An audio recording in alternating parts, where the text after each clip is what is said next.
Hello, my name is Antoine Fletcher, lead park ranger at Fort Sumter National Monument.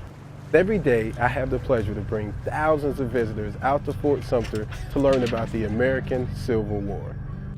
Construction of Fort Sumter began in 1829 when it was part of a series of forts built to defend the major coastal seaports. By 1860, the United States of America was being torn apart by issues of slavery and states' rights. With Lincoln's election as President of the United States in 1860, South Carolina secedes from the Union, followed by several southern states, forming the Confederate States of America.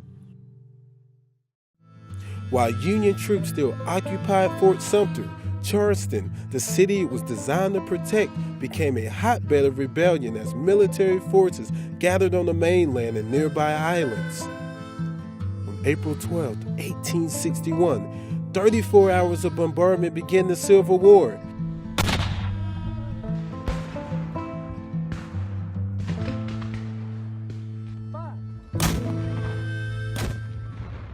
It was the beginning of 4 years of horrific fighting, North versus South.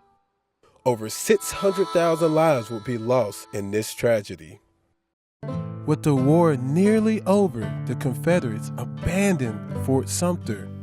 On April 14, 1865, the Union re-raised the flag of the United States exactly 4 years from the date it was lowered.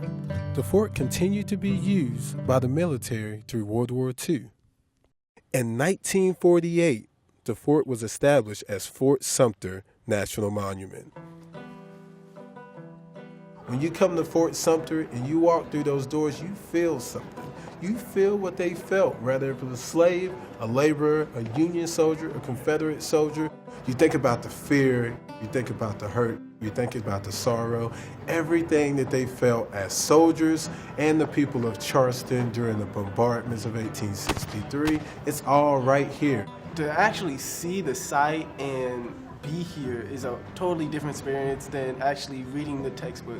When you're physically seeing it and the distances that were between these different forts and how much they really did have to fight, you have an appreciation for what these people went through. So coming out here, I tried to put it all together.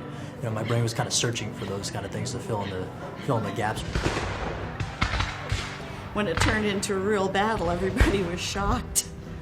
So I said, I've got to come to this place here to see it. We're simply amazed at the enormous effort that the United States has gone to preserve sites of the American Civil War. To look over the fortification and see Fort Multrie, see Fort Johnson, where those cannonballs and those artillery shells came from, that is amazing. You're reliving history. It was a huge part of our history. It changed so much in our world. It's a way to connect with our past, to connect with our ancestors. A lot of time, we're looking forward, but the lesson really not forward-looking, but, really looking to the past. When you're here, you are living the history that happened, and it's like being in a live classroom. So you have to be able, as a park ranger, to not just tell it from one side. You can't be biased with it, and you have to dialogue with the people. You have to get them to understand what was going on in the Civil War. It's not just gray, it's not just blue, it's not black, it's not white. There's a deep story behind the brick and mortar of Fort Sumter, and you can only get it right here.